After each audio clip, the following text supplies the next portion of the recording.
tinea ini disebabkannya oleh golongan jamur dermatofita. Jamur dermatofita ini dia menyerangnya di jaringan yang ada lapisan tanduknya seperti di kulit. Kulit itu di bagian atas, di lapisan epidermis kita bilangnya ya.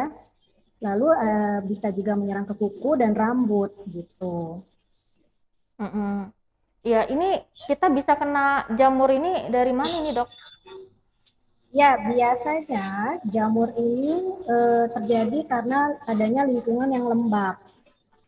Gitu. Jadi faktor risikonya apa aja? Faktor risiko dapat terjadi, lebih mudah terjadi pada misalkan orang diabetes mellitus, kemudian lingkungan yang lembab, misalkan berkeringat, kemudian obesitas dan pasien-pasien dengan sistem imun yang rendah. Itu yang dapat memudahkan jamur masuk ke dalam atau menyerang ke kulit kita gitu. Nah, kalau cara penularannya itu sendiri itu biasanya bisa dari kontak langsung kulit dengan kulit, tapi biasanya harus kulitnya itu ada disertai luka dulu. Jadi misalkan nih penderita si pasien ada yang terkena tinea, kemudian bersentuhan dengan kulit orang yang ada sedikit luka. Nah, itu bisa ketularan. Kemudian seperti tukar alat alat mandi ya, misalkan handuk, kemudian pakaian, alat-alat olahraga, kemudian di spray itu bisa. Nah, penularan jamur itu dapat terjadi dari manusia, kemudian dari hewan, ataupun dari tanah gitu. Jadi kan yang namanya jamur, bakteri, virus itu tuh ada di sekitar lingkungan kita. Jadi tergantung kulit kita itu saat itu seperti apa. Apakah sedang lembab, lembab dalam artian seperti berkeringat gitu. Iya. Nah, Dok, ciri-cirinya nih, Dok. Ciri-ciri dari si Tinea corporis ini atau si kurap ini gimana ini, Dok? Kalau ciri-cirinya sendiri, sitenia ini biasanya berupa bercak merah, gatal, gatalnya terutama saat berkeringat atau kondisi lembab itu lebih gatal. Kemudian bercak merahnya itu biasanya berupa lingkaran. Nah, kayak cincin lah. Jadi si jamur jamur ini dia kan makannya sel keratin di dalam di lapisan kulit. Nah, jadi dia tuh bentuknya nanti akan makin melebar, melebar, melebar. Jadi dia makan dari kecil nih, misalkan dari bercak merahnya kecil, terus dia makan ke sel keratin apa pinggirannya lagi. Jadi makanya dia kenapa bentuknya melebar seperti cincin. Jadi dalam kalau kita lihat klinisnya biasanya di bagian tengahnya itu seperti penyembuhan, tapi di bagian tepinya dia lebih merah gitu. Iya, itu ada rasa perih, gatal, atau terbakar gitu nggak, Dok? Iya, yang paling utama biasanya pasien merasakan gatal. Tapi kalau atau rasa terbakar biasanya jamurnya sudah misalkan disertai dengan bakteri gitu, atau sudah ada luka lecet di kulit, jadi ada rasa pedihnya gitu. Iya. Itu munculnya hanya di satu titik saja, misalnya di tangan saja, atau Hmm. dia bisa banyak gitu, Dok? Nah, kalau si jamur ini dia bisa mengenai beberapa anggota tubuh Mbak Dini. Misalkan dia bisa kena ke rambut, dia bisa kena ke wajah, bisa kena di badan, kemudian di selap paha, bisa di kuku, bisa di tangan atau di kaki. Nah, itu masing-masing beda lagi namanya. Kalau tadi kan kalau di badan namanya tinea corporis nih. Kalau untuk di rambut kita namakan dengan tinea capitis. Kalau di wajah, tinea facialis. Kalau di tangan, namanya tinea manus. Kalau di selap paha, tinea cruris. Kalau di kuku, namanya tinea unguium gitu. Cuman penyebabnya ya jamur itu. Iya. Kalau ciri-ciri tadi dokter sebutin itu ciri-ciri dari Tinea corporis ya, Dok ya? Ya, ciri-ciri dari tinea corporis, tinea cruris, tinea yang di selap paha, tinea yang di wajah itu kurang lebih sama. Tapi kalau misalkan untuk yang jamur di rambut, Nah, jamur di rambut itu biasanya ada 3 tipe, Mbak Dini. Jamur di rambut itu ada yang kita bilangnya gray patch, ada yang black dot, ada yang carrion. Nah, kalau yang gray patch ini biasanya dia membentuk suatu kayak lingkaran di kepala. Di kepala itu bentuknya bulat, tapi dia agak keabuan. Nah, kalau yang black dot itu sesuai namanya, dia seperti ada titik-titik hitam di kulit kepala. Kemudian kalau yang tipe carrion, dia biasanya tipe yang meradang. Jadi biasanya sudah ada nanah, ada kerak kuning gitu, disertai infeksi gitu. Dan rambutnya pasti rontok di bagian yang terkena jamur. Paling sering Mm-mm. pada anak-anak ya kalau yang jamur pada di kepala ini gitu. Kalau yang Mm-mm. di kuku ada beberapa tipenya lagi. Kalau yang di kuku itu bisa di bagian distalnya, di bagian bawahnya, bisa di bagian atasnya, bisa di seluruh permukaan kuku itu sendiri gitu. Mm-mm. Iya dok. Nah ini kalau kita sudah kena si tinea corporis ya dok ya, si kurap ini nih Mm-mm. dia ngatasinnya gimana? Bisa nggak sih dok pakai obat-obat yang dijual di apotek dok? Sebenarnya pengobatannya adalah anti jamur karena Mm-mm. penyebabnya kan jamur nih. Mm-mm. Nah, untuk obat-obat di apotek sebenarnya itu dijual bebas untuk Mm-mm. yang obat-obat anti jamur. Jadi sebenarnya bisa aja gitu. Dan Mm-mm. kita berikannya anti jamur. Namun kalau yang seperti kayak di kepala, sama di badan, itu kan sama di kuku biasanya banyak golongan-golongan anti jamurnya sendiri gitu Mbak Dini. Jadi kita lihat juga sih lesinya kalau di kepala nih biasanya kita berikan juga selain yang oles kita berikan yang kayak berupa sampo gitu. Kalau Mm-mm. di kepala kan kita nggak pakai yang krim-krim, jadi kita berikan yang seperti sampo. Kalau di badan tergantung lesinya, jamurnya sedikit atau banyak.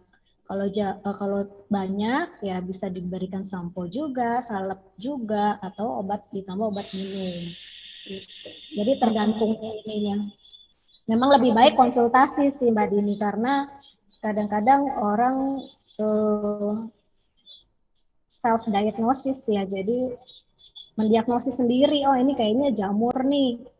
Ke apotek dikasih obat anti jamur ternyata itu bukan jamur gitu. Karena bentuk penyakit kulit kadang-kadang mirip-mirip.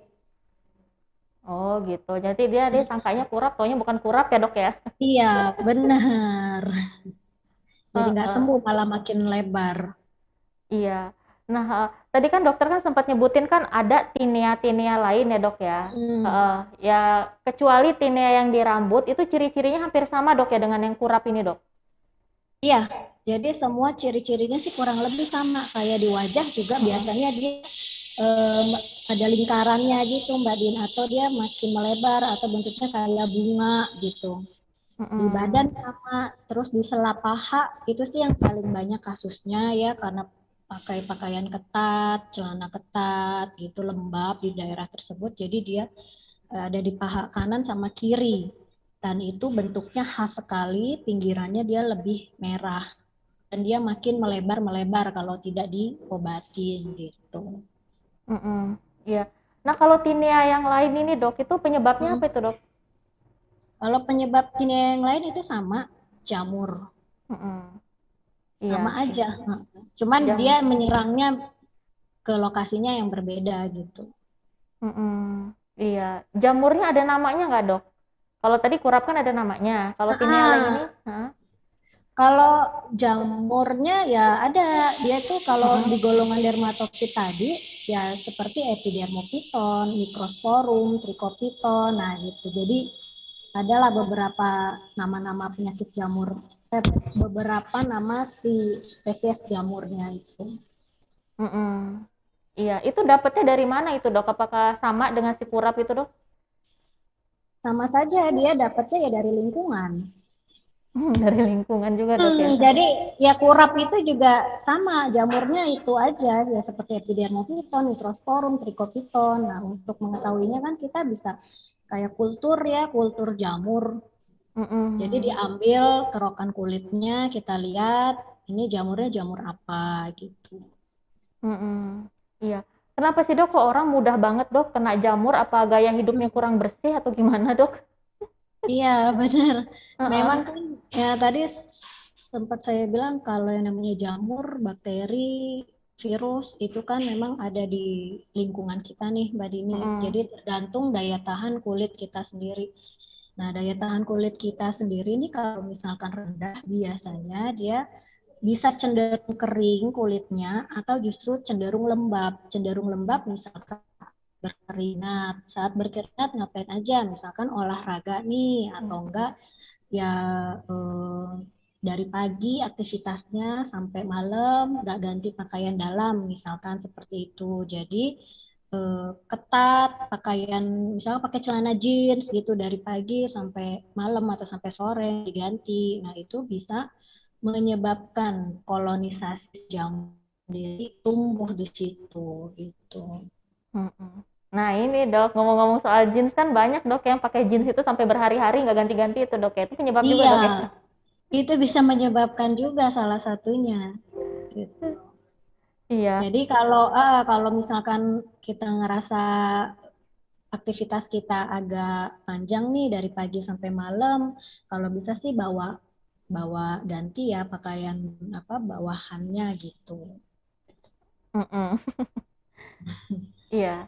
Oh ya, dok. Halo dok. Hmm, ya. Iya agak ngelak dok. Nah kalau tinea-tinea yang aku tadi lupa nanya dok, kalau tinea-tinea yang lain itu dok itu pengobatannya itu gimana? Harus di apotek kah? Apakah harus ke dokter juga dok? Heeh. Ya sebenarnya kalau secara maksudnya sih baiknya sih ke dokter karena ya itu tadi bisa aja itu tinea atau penyakit lain juga bisa. Nah pengobatannya kan pun berbeda-beda gitu. Mm-mm. Tergantung sama orang apotek nanti dikasihnya obat apa, apakah sesuai atau tidak gitu. Kalau yang pas sesuai sih alhamdulillah pasti membaik, tapi kalau tidak Mm-mm. sesuai ya kan sayang ya mendingan konsul dulu untuk memastikan gitu. Mm-mm. Iya. Mm-mm. Oh ya dok, tadi tinea yang di rambut itu dok ya, itu mungkin Ya, nggak dok bisa jadi bikin botak dok? iya bisa karena kan Mm-mm. apa dia akan mematahkan si rambut-rambutnya kan, rambutnya akan jadi rontok. Cuman nanti dengan pengobatan yang baik itu nanti secara perlahan akan timbul lagi si rambutnya. Yang penting jamurnya hilang. Mm-mm. Iya. Heeh. Nah dok, itu kalau yang jamur yang di kepala itu mungkin nggak dok, yang di rambut itu, kepala dan rambut itu mungkin nggak dok karena salah shampoo dok? Biasanya sih bukan karena salah sampo, tapi memang dari lingkungan ya. Biasanya kan berkeringat nih, suka Mm-mm. berkeringat, terus kelenjar minyak kita kan juga lebih banyak di Mm-mm. kulit kepala ya Mbak ya. Jadi ya untuk misalkan kelenjar minyaknya sedang berlebihan di bagian kepala, kemudian kena udara yang kotor, lingkungan yang kurang baik, nah itu bisa nempel si jamurnya. Jadi kalau untuk Mm-mm. karena sampo biasanya sih enggak. Mm-mm. Iya. Nah dok, itu kan selama kita kena jamur-jamur ini dok, ada pantangannya nggak sih dok kalau belum sembuh ini dok? Pantangannya yang pertama kan udah pasti harus diobatin secara teratur nih, karena jamur biasanya dia selama 2 minggu pengobatannya gitu. Mm-mm. Jadi biasanya kalau edukasi ke pasien, kalau belum 2 minggu, jangan stop obatnya, terus rutin minum obatnya. Kemudian selama pengobatan, kalau bisa ya dijaga kelembapannya, jangan terlalu lembab, kayak aktivitas seharian itu ya diganti pakaiannya atau bawahannya atau pakaian dalamnya gitu 2 kali, minimal 2 kali sehari. Kemudian jangan apa ya, jangan kalau bisa hindari bertukar seperti bertukar handuk gitu kan. Terus kayak makanan juga harus sebenarnya dijaga. Sebenarnya nggak ada hubungannya makanan dengan jamur itu sendiri secara spesifik, tapi kalau kita makan makanan yang bergizi, minum air yang cukup, itu kan akan meningkatkan sistem imunitas tubuh kita, termasuk sistem imunitas di kulit kita sendiri. Otomatis akan mencegah lah terjadinya penularan gitu. Mm-mm.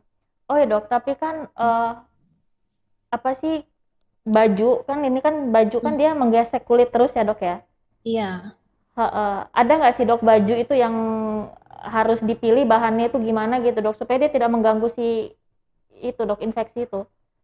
Ya, kalau jamur untuk Mm-mm, pakaian sih sebaiknya memang pakaian yang berbahan katun ya, Mbak Dini. Karena mm-mm, kalau yang katun kan kita tahu dia menyerap keringat mm-mm, dibandingkan bahan-bahan yang lain nih gitu. Jadi kalau bisa sih tetap bahannya katun untuk pakaian dalam, untuk apa pakaian luarnya juga seperti itu. mm-mm. Iya. Cuman saya dok kalau apa orang kena infeksi jamur itu kan ada rasa panas, perih, gatal gitu. Tuh yang saya dipikirin itu mungkin kayak mereka tuh nanti jangan-jangan malah jadi malas mandi mereka dok. Karena kalau kena air kan nambah perih gitu ya. Iya, benar. Kadang-kadang memang pasien Heeh, ngerasa seperti itu karena dok ini boleh kena air nggak? Dok saya boleh mandi nggak? Gitu. Jadi di masyarakat kebanyakan kalau ada penyakit kulit jangan dimandi gitu kan. Sebenarnya heeh, itu salah. Memang memang agak pedih kalau misalkan sudah ada terjadi lecet pada kulitnya. Tapi mau nggak mau harus mandi, harus kena air, harus dengan air mengalir agar si jamurnya nggak terus-terusan numpuk di kulit kita. heeh. Gitu. Iya dok. Nah, dok, infeksi jamur ini kan ada orang yang cuek ya dok ya. Ya udahlah, cuman kayak gini aja gitu. Udahlah nggak usah Mm-mm. diobatin, biarin aja gitu. Itu ada nggak sih dok efek buruknya dok? Ya, kalau efek buruknya pasti tadinya yang mengecil jadi melebar. Itu udah pasti karena semakin lama jamurnya kan akan semakin berkembang nih. Berkembangnya dia akan memakan kulit Heeh, pinggirannya lagi. Otomatis bentuknya juga kan nggak kurang enak dilihat ya.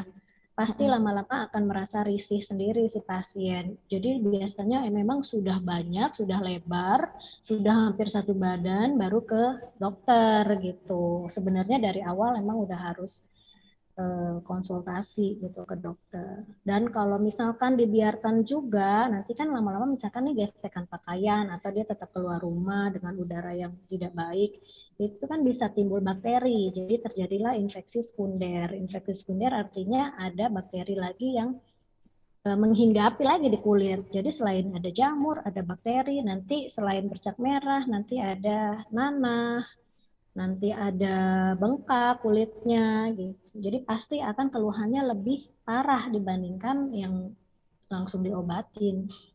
heeh. Malah nambah masalah baru lagi ya dok ya.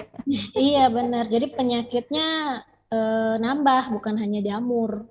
Udah ada bakterinya lagi dan pengobatannya juga pasti kan tadinya hanya ngobatin dengan anti jamur, jadi kita ngobatinnya dengan anti bakteri juga gitu. Heeh. Oh dok, ada lupa saya tanyain, ini semua infeksi Hmm. jamur ini menular ya dok ya? Iya, menular. Semua infeksi jamur akan menular. Mm-mm. Jadi kita nggak boleh pakai kasur yang sama, nggak boleh deket-deketan dulu gitu ya?